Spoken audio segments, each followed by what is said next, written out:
إن الحمد لله نحمده ونستعينه ونستغفره ونستهديه ونعوذ بالله من شرور أنفسنا ومن سيئات أعمالنا. إنه من يهده الله فلا مضل له ومن يضلل فلا هادي له، وأشهد أن لا إله إلا الله وحده لا شريك له، وأشهد أن محمدا عبده ورسوله. المشاهدون الأعزاء في كل مكان، السلام عليكم ورحمة الله وبركاته، ومع برنامجكم غايات قرآنية، وهذه إن شاء الله هي الحلقة 14، وهي امتداد للحلقة السابقة، وهي حلقة غاية العلم. غاية العلم هي من الغايات الكبيرة التي ذكرها الله سبحانه وتعالى في كتابه، وهي من الغايات العظمى التي تأتلف حولها مجموعة أو منظومة من الغايات التي تحتها. ونحن ذكرنا بأن الغايات بطبيعة الحال كل غاية يعني تأتلف حولها وتنتظم معها مجموعة من الأهداف، مجموعة من الوسائل، مجموعة من الخطط لتشكل لنا تلك الغاية الكبرى. ولعل غاية العلم من أعظم الغايات التي ينبه إليها القرآن الكريم، وذكرنا في الحلقة السابقة أهمية هذه الغاية من حيث ورودها في كتاب الله سبحانه وتعالى في مجموعة من المواطن التي تدل على ذلك. ثم تحدثنا في الحلقة السابقة عن موضوع العلم من حيث التعريف، وقد تحدثنا في تعريف العلم عند الوضعيين، أي الذين يبعدون الوحي عن مسمى العلم ويركزون على القضايا المحسوسة، فالعلم عندهم هو ما ثبت بالحس والتجربة، وبالتالي كل قضايا الغيب والوحي وما يمكن أن نسميه بالعلم المنقول لا يعد عندهم علما، وبالتالي خرج على كل ذلك عن مسمى العلم عندهم. وهذه على كل واحدة من الإشكالات الكبيرة جدا في تعريف العلم بالنسبة للوضعيين.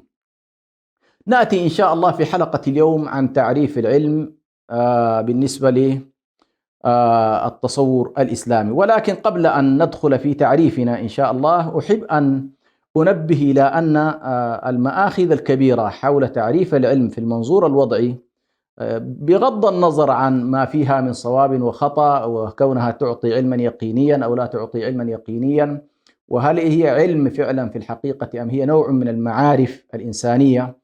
وبطبيعة الحال المعارف كما سيأتينا إن شاء الله يرد عليها النقد والنقض، ويرد عليها كذلك التصحيح والتصويب والاستكمال، وبالتالي هي في النهاية في إطار المعارف ولا يمكن أن نطلق عليها علما. لكن خلاصة ما نريد أن نقوله في مسألة التعريفات قديمها وحديثها هو القول بأن العلم أسمى من كل تلك التعريفات المحدودة، لأن مشتملات العلم الكبيرة التي تلف حقيقة الكون وعلاقاته ونشأته وتطوره وأهدافه وغاياته ومقاصده واتجاهاته ككل، يعني هذا الكون الفسيح بعالمه الطبيعي وعالمه الإنساني وعالم الغيب فيه، يعني عالم الغيب والشهادة، لا يمكن مهما بلغت التعريفات أن تحيط بذلك الكون الفسيح تعريفا جامعا. ويقول الله سبحانه وتعالى: ولا يحيطون بشيء من علمه إلا بما شاء. فالإحاطة بالعلم الذي هو معرف عندنا بالألف واللام، وإن شاء الله سنأتي إلى تعريفه عندنا شرعا، هذا لا يمكن مهما بلغت البشرية أن تبلغ منتهاه أو نهاياته، أو أن تصل إلى الإحاطة به، أو أن تظن بأنها أحاطت بهذا الكون وأسراره. والسبب في ذلك يعني يصعب، لأننا نجد أن الحياة تتجه عكس رياح القوانين الآلية، وبالتالي هناك صعوبة في إدراك حقيقة الحياة. وكما يقول علي عزت بيغوفيتش، يقول إن الحياة معجزة أكثر من كونها ظاهرة. فالظواهر بطبيعة الحال يمكن دراستها ويمكن الوصول فيها إلى نهايات ما يعني بعض الشيء، ولكن المعجزات هي التي يصعب أحيانا أن تبلغ العقول منتهاها، أو يصعب الإحاطة والإدراك لما هي عليه. وكذلك قال عالم الأحياء السويسري جايينو بأن هناك فرقا جوهريا بين العلاقات الكيميائية الطبيعية، بين العلاقات الكيميائية وعلاقات الطبيعة، وبين الحياة بمسماها نبض الحياة بما فيها من نفس وروح ومادة. هذا النبض في الحياة يقول يصعب تفسيره وإدراكه من خلال عالم الطبيعة وعالم الكيمياء. ويقول على علماء الطبيعة أن يدركوا أننا نحن علماء الطبيعة قد اجتهدنا في تفسير الحياة بصيغ مختلفة، بصيغ طبيعية وكيميائية، ولكننا وجهنا بشيء يستعصي على التفسير، إنها الحياة. لقد أوجدت الحياة شكلا منظما ليس مرة واحدة فحسب، وإنما ملايين المرات خلال بلايين السنين. إننا نواجه قدرة على البناء لا يمكن تفسيرها بواسطة علم الطبيعة ولا علم الكيمياء. فهذا أحد علماء الطبيعة يقول بأن الحياة أعمق وأكثر تعقيدا من التبسيط لها، بأنه والله يمكن أن نفسرها بظواهر الطبيعية أو نفسرها بالظواهر الكيميائية. هذه قد تعطينا جزء من الحقيقة ولكنها لن تعطينا كل الحقيقة. وبذلك يمكن أن نقول بأن العلم في حقيقته هنالك تجاوز لكثير من الأوهام التي يظنها الناس بأنها امتلاك للمعرفة أو يعني علم بها، وهي في حقيقتها ليست كذلك. هي في نهاية المطاف ظنون، كما قال الله سبحانه وتعالى: إن يتبعون إلا الظن وما تهوى الأنفس ولقد جاءهم من ربهم الهدى. وبالتالي لكي تتم عملية العلم في صورتها الحقيقية أو الاقتراب من حقيقة العلم، لا بد من أمر خارجي، لا بد من أمر خارج عن هذا الوجود الطبيعي والوجود الإنساني، لكي لا يكون الحكم على الشيء من ذاته، يعني الإنسان يحكم على نفسه من نفسه، لا بد من حكم خارجي هو الذي يمكن الإنسان من النظرة الحقيقية لنفسه والنظرة الحقيقية للكون من حوله.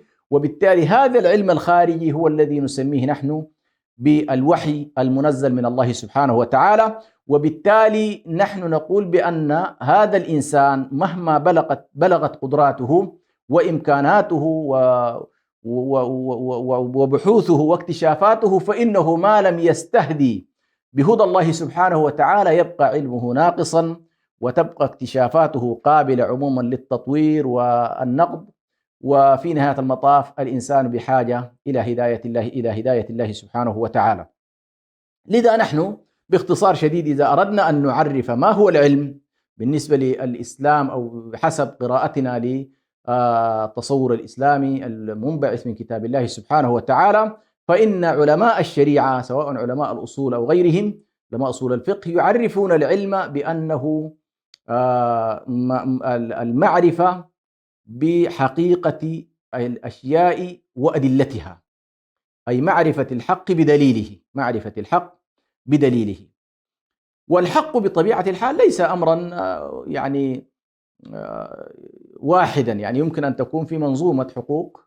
فمثلا هنالك حقائق الغيب التي لا يمكن إدراكها بالنظر المجرد أو التأمل أو الفكر أو النظر، وهذه طبعا تحتاج إلى مصدر من المصادر، وسنأتي إليها إن شاء الله ما هي مصادر العلم. وهنالك حقائق اللغة وحقائق العرف وحقائق الأشياء الطبيعية وحقائق الإنسان. فمنظومة الحقائق يمكن أن نجد أنها واسعة، وكل واحدة منها يتم الوصول إليها من خلال مصدر من المصادر. ولكننا نحن نزعم بأن الإسلام في منظوره القرآني فإنه يشتمل على العلم بأقصى درجاته. وبالتالي من استطاع أن يقرأ كتاب الله سبحانه وتعالى ويتدبر ما فيه فإنه ستفتح له من العلوم ما لا قبل له بها، ولا يستطيع أحد أن يبلغ ما يمكن أن يبلغه الإنسان الذي ينطلق من كتاب الله سبحانه وتعالى مهما كانت حالة الاكتشاف والبحث وغيرها. لكن سنلاحظ بأن العلم بمعناها الحقيقي إدراك الحقائق على ما هي عليه لا يمكن أن تتم مع تنحية الوحي ومع تنحية أخبار السماء ونقل السماء. وبالتالي الحقائق التي نتكلم عنها الله سبحانه وتعالى يطالب المؤمن بأن يطالب بالدليل. أي قضية مطروحة لا بد إذا كانت حقيقة غيبية لها مصدر، حقيقة تجريبية طبيعية عالم أشياء لها مصدر ويتم الوصول إليها بطريقة معينة، حقائق لغوية لها مصادر، الحقائق العرفية لها مصادر. على كل منظومة أو قضايا الحق مقابل كل حقيقة مدعاة لا بد من دليل. الدعاوى إن لم تقيموا عليها بينات أصحابها أدعياء، والله سبحانه وتعالى يقول: قل هاتوا برهانكم إن كنتم صادقين. فالإنسان مطالب بالدليل، وهذا ما يعلمنا الله سبحانه وتعالى إياه. وبالتالي هنا نلاحظ بأن الإنسان إذا تدبر القرآن وانطلق من منظوره في العلم لوجد أن مفهوم العلم المطلق لا يكون إلا من الله ووحيه، وباقي الاكتشافات من علوم ومعارف سابقة أو لاحقة هي معارف بشرية لا ترقى لدرجة العلم إلا بمقدار تطابقها مع الوحي المنزل، وهي علم بالظواهر كما قال الله سبحانه وتعالى: وعد الله لا يخلف الله وعده ولكن أكثر الناس لا يعلمون ظاهرا من الحياة الدنيا وهم عن الآخرة هم غافلون. كيف أن الله سبحانه وتعالى يثبت لهم أو ينفي عنهم العلم،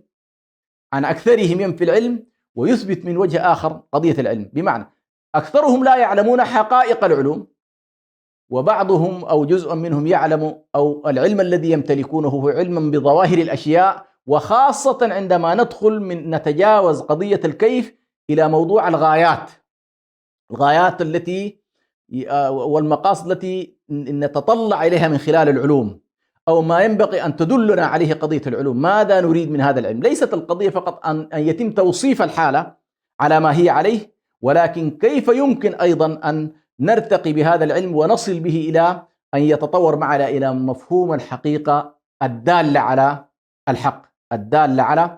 وهذه طبعا مسألة مهمة جدا، وهي كل منظومة الحقوق وكل قضايا الحق في نهاية المطاف تدلنا على شيء، هي آيات، سواء كانت هذه الآيات كحقائق كونية أو كانت حقائق إنسانية أو كانت حقائق شرعية، كلها عبارة عن منظومة واحدة تندرج في التصور الإسلامي ضمن ما تسمى بالآيات، سواء كان آيات كونية أو آيات شرعية، كلها تدل على الحق.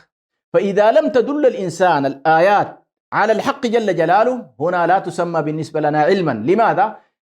علما ناقصا، لأنها ما دلت على حقيقة الوجود وحقيقة رب الوجود وما ينبغي أن يصل إليه الإنسان. ولذلك الله سبحانه وتعالى يقول: ولكن أكثر الناس لا يعلمون، قال: يعلمون ظاهرا من الحياة الدنيا. فالوقوف عند ظواهر الأشياء والوقوف عند طبيعة العلاقات، علاقات كيميائية أو علاقات طبيعية، علاقات الأشياء بعضها مع بعض، والعلاقات الإنسانية كذلك، الوقوف عند هذه العلاقات في ظاهرها وتوصيفها، هذا لا يسمى علما إلا في ظواهر الأمور. لكن في المآلات وفيما ينبغي أن تنتهي إليه، هذا يعتبر علم ناقص، وبالتالي نسميه نحن عموما من خلال إن شاء الله هذا التعريف، نسميه هذا النوع نسميه معارف ولا نسميه علما. وبالتالي يمكن أن نقول بأن العلم في حقيقته هو ما دل على الله سبحانه وتعالى يسمى علم، وما انقطع بالعبد عن الله ووقف عند التوصيف فقط، هذا يمكن أن نسميه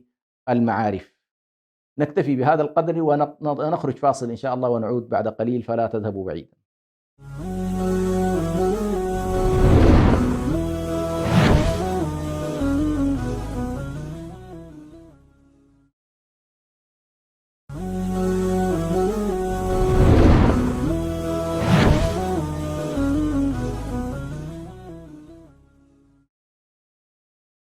إن الحمد لله نحمده ونستعينه ونستغفره ونعوذ بالله من شرور أنفسنا ومن سيئات أعمالنا، إنه من يهده الله فلا مضل له ومن يضلل فلا هادي له، وأشهد أن لا إله إلا الله وحده لا شريك له، وأشهد أن محمدا عبده ورسوله. المشاهدون الأعزاء، نواصل إن شاء الله فيما بدأناه من قضية العلم، وذكرنا بأن تعريف العلم في التصور الإسلامي هو معرفة الحق بدليله، ومعرفة الحقائق بطبيعة الحال ستحتاج إلى مصادر. هذه المصادر إذا كان في التصور الوضعي تكتفي فقط بما هو ثابت بالحس والتجربة، فإن المصادر عندنا في التصور الإسلامي لا تقف عند هذا الحد، ولكن تذهب إلى أكثر من ذلك، فتدخل الوحي أو ما نسميه نحن بالمنقول، وفي المنقول يندرج الوحي، لأن المنقول عندنا حتى في التصور الإسلامي هو ليس فقط الوحي، فكل ما ثبت بالنقل الصحيح من حوادث التاريخ ودلالات الواقع المنتشرة بشكل واسع، هذه كلها تندرج عندنا ضمن مسمى العلم الذي يثبت بالنقل. فكثير من حقائق التاريخ، مثلا حقائق تاريخية، تثبت عندنا ليس بالمشاهدة ولا بالتجربة، ولكن عن طريق النقل. ففي المنقول وفي المعقول وعندنا المحسوس. إذا نحن في مصادرنا للعلم أوسع وأكثر شمولا من مصادر العلم الوضعي. أوسع بكثير التصور الإسلامي، وبالتالي هنالك علم يثبت عندنا بالمنقول، ومن هذا العلم الذي يثبت بالمنقول العلوم المتعلقة بالغيب، الغيب الذي لا نعرفه يعلمنا الله سبحانه وتعالى به لأنه عالم الغيب والشهادة. فقضايا الجنة والنار والله جل جلاله والملائكة والحساب وما يعقب ذلك، كل هذا يندرج عندنا في علوم الغيب، فالله يخبرنا بها نقلا عن طريق الوحي. وهنالك حقائق تاريخية أيضا في الإنسانية يخبرنا الوحي عنها، وقد تخبرنا بها أيضا المنقولات البشرية. فعندنا علم المنقول وعندنا علم المعقول المعني بالتجريدات والقضايا المجردة كعلوم الرياضيات وغيرها، التي فيها جانب الفطرة وفيها جانب الملاحظات والتجربة والنظر، وفيها أيضا غير ذلك هذا العلوم المعقولة. ثم أيضا من مصادر العلم عندنا الحس والتجربة، هذا أيضا يدخل معنا في هذا الجانب. إذا نحن نلاحظ بأن العلم عندنا لا يكتفي فقط كالنظريات الأخرى، فالغرب مثلا متوزع ومتشتت ما بين أمرين أو ما بين ثلاثة أمور: الجانب الأول المعقولات، الجانب الثاني القضايا المحسوسة، الجانب الثالث قضايا الحدس. فهنا نلاحظ الإسلام أوسع بكثير في نظرته للعلم، وتتوسع دوائر العلم كما ذكرنا. هنا أيضا في مسألة مهمة جدا لا بد من الإشارة إليها، أن هذه الثلاث، المنقول والمعقول والمحسوس، كل ذلك يتداخل بشكل كبير، ولا تعارض بين حقائق الحس وحقائق العقل وحقائق النقل. فالمعقول عندنا إذا كان صحيحا، والمعقول إذا كان صريحا، والمحسوس إذا كان فعلا حقيقيا، لا يمكن أن يكون بينهم تعارض، لأن الحقائق عندنا لا تتعارض بقدر ما هي تتكامل وتؤدي في نهاية المطاف إلى نتيجة واحدة. إذن هذه باختصار شديد، وتترابط هذه العلاقات، النقل والعقل والحس والتجربة تتداخل معنا ولا تتعارض، وتؤدي في نهاية المطاف إلى الكمال. نأتي بعد ذلك إلى ما هو إذن العلم المطلوب بالنسبة لنا شرعا، ما هو العلم الذي نعتبره علما مشروعا وعلما نافعا. لأننا هنالك بالنسبة للتصور الإسلامي كل الحقائق التي تثبت بالعقل أو تثبت بالنقل أو تثبت بالحس والتجربة فهي علوم، ولكن يمكن أن تكون هنالك علوم نافعة وعلوم ضارة. فهنالك بعض الاكتشافات ربما تؤدي بنا إلى نتائج كارثية، فنلاحظ أن الإسلام يحرص على أن يشجع الناس على العلوم النافعة. فهنالك بعض الأشياء التي يمكن أن يسميها الناس علوم ولكنها تكون ضارة بالبشرية، ضارة بالإنسان، ضارة بالبيئة. هذا النوع من العلوم ينحيه الإسلام جانبا. لماذا؟ لأن الإسلام يحرص على مسمى العلم النافع، يحرص على مسمى العلم النافع والعمل الصالح. وبالتالي هذه مسألة مهمة جدا. فنأتي إلى قضية العلوم التي يحرص الإسلام على أن يجعلها في أولويات الجماعة المسلمة والمجتمع المسلم والدولة المسلمة. أول هذه العلوم ما يمكن أن نسميه بالعلوم الشرعية، وهذه العلوم الشرعية غالبا يتم تلقيها عن طريق الوحي، وقد يتضافر معها العقل، ولكن خلاصتها كيف يكون الإنسان عارف بالله سبحانه وتعالى وأسمائه وصفاته وعالم به وبصفاته عن طريق النقل. لأنه مهما بلغت العقول ومهما بلغت الأنظار لا يمكن أن تعرفنا بالله أكثر من الوحي. فحقيقة العلم بالله سبحانه وتعالى والدلالة عليه نعم يمكن أن تدلنا حقائق الكون على الله سبحانه وتعالى من خلال العقل ومن خلال الفطرة التي في دواخلنا، ولكن أعظم ما يبين لنا ذلك جليا واضحا مشكل لنا علم هو العلم من خلال الوحي. إذن العلم المطلوب علم شرعي، وهذا العلم الشرعي باختصار ألخصه في 3 كلمات: العلم بالله تعالى، والعلم بالنبوات، والعلم بالرسالات. النبوة والرسالة وقضايا الإلهيات وقضايا النبوات وقضايا الأحكام التشريعية. هذا يسميه البعض بأنه العلم بالله والعلم بأحكام الله تبارك وتعالى وهي الرسالات، والعلم كذلك بالنبوات. وهذا طبعا علم واسع جدا يتم تناوله في ما يمكن أن يكون علما يكون الأصل فيه واجبا عينيا، بمعنى يجب على كل مكلف أن يتعلمه ويحرص عليه، أو يكون علما كفائيا. فالعلوم الشرعية نفسها منها ما هو واجب عيني على كل مسلم أن يتعلمه، كالعلم بالله سبحانه وتعالى في الإجمال، والعلم بأحكام الله سبحانه وتعالى أيضا في الإجمال فيما يتعلق على الأقل بالفرائض والأركان الإسلام ال5. فعلى الإنسان أن يتعلم العلم بالله والعلم برسالة الله أو بكتاب الله سبحانه وتعالى والعلم برسول الله صلى الله عليه وسلم. هذه بعض القضايا المهمة جدا للإنسان لا بد أن يحرص عليها، والمجتمع المسلم عليه أن يحرص. هنالك جانب آخر للأسف الشديد يغفل عنه المسلمون في زماننا هذا، وقد يكون غفلوا عنه من قبل أيضا، وهو العلوم الحياتية. القرآن الكريم وهو يتناول مفهوم العلم لا يفرق ما بين علم دنيوي وعلم أخروي، لا، العلم النافع كله علم نافع في دنيانا يؤدي بنا إلى العمران الحقيقي، إلى الاستخلاف الحقيقي، كعلم الرياضيات، علم الفيزياء، علم الكيمياء، علم الفلك، علم الجغرافيا، كل العلوم التي يسميها الآن الناس بالعلوم الحديثة، فإن الشريعة تحض عليها وتأمر بها.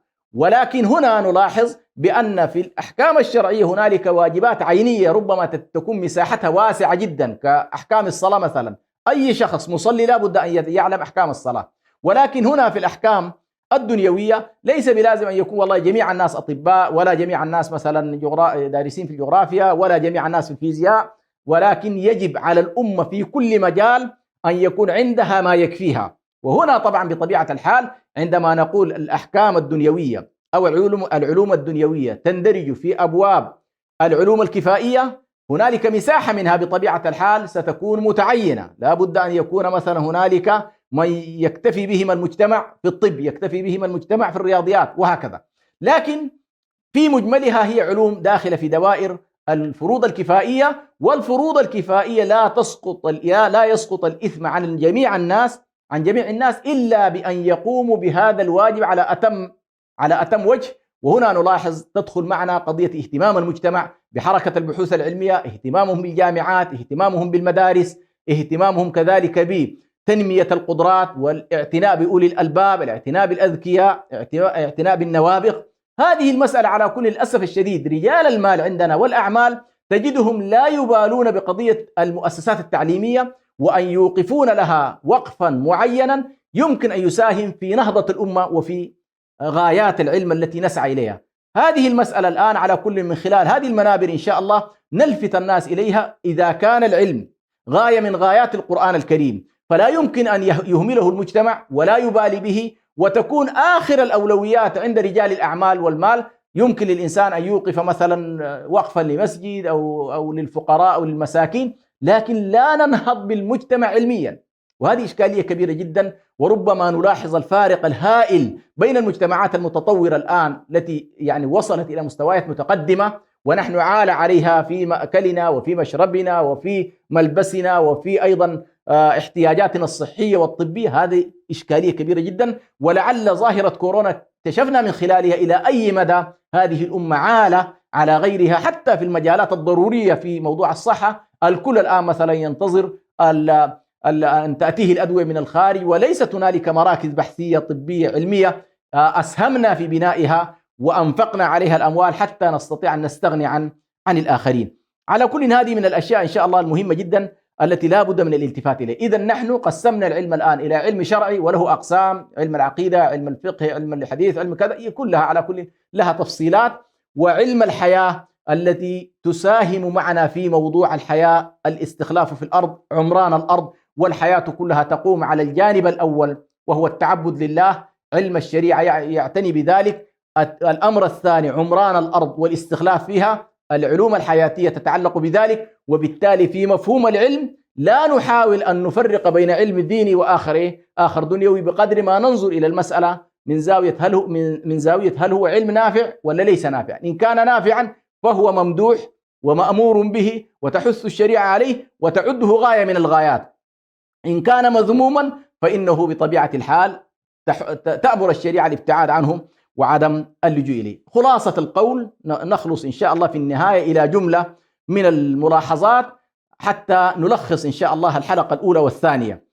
أولا يمكن أن نقول بأن العلم في نهاية المطاف من خلال تعريفنا، العلم هو معرفة الحقائق بأدلتها في كلياتها وجزئياتها بإطلاق، ويتم إدراكها على كمالها وحقيقتها بواسطة الوحي. بقية المصادر يمكن أن نعتبرها معارف، والقرآن الكريم نلاحظ أنه يستخدم كلمة المعرفة ويستخدم كلمة العلم. كلمة العلم غالبا يوصف بها الله سبحانه وتعالى، وكلمة المعرفة يوصف بها الإنسان ولا يوصف بها الله سبحانه وتعالى. وهنالك تفصيل طبعا دقيق في هذا الموضوع. يعرفون نعمة الله ثم ينكرونها، تعرفهم في وجوههم إلى غير ذلك. فلفظة العلم ولفظة المعرفة لها دلالات واسعة في القرآن، ويمكن إن شاء الله من خلال التدبر أن يصل إليها الإنسان. الأمر الثاني نلاحظ أن القرآن الكريم من خلال آياته يبين لنا أو يقرن لنا بين النزعة التجريبية وبين المعرفة الإنسانية، أي بين إعمال الحواس للبرهنة على الوقائع الخارجية.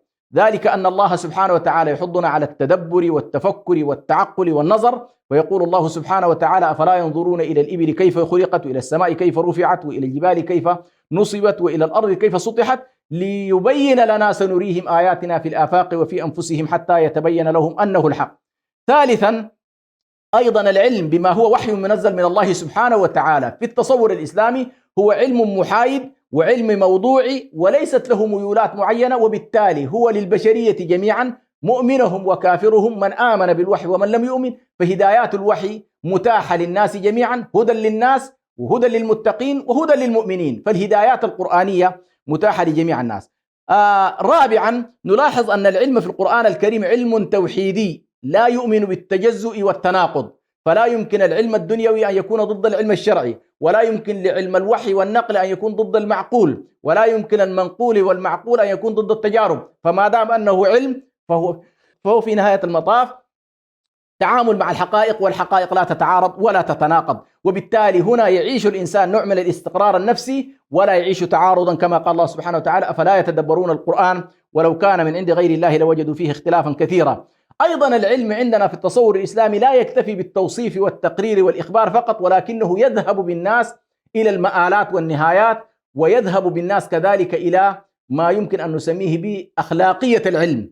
لا يقف فقط إنه والله العلم للعلم، ولكن كيف هذا العلم يدلنا على الله، يدلنا على الخوف منه، يدلنا على الآخرة، لأن هذا هو غاية العلم ووظيفته في نهاية المطاف. فعموما إن شاء الله نكتفي بهذا القدر، وموضوع العلم هو من الموضوعات الواسعة التي حقيقة تحتاج إلى الكثير من التأمل والتدبر، ولكن نكتفي بذلك، ونسأل الله سبحانه وتعالى أن يعلمنا ما جهلنا ويذكرنا ما نسينا، إنه ولي ذلك والقادر عليه. والسلام عليكم ورحمة الله وبركاته.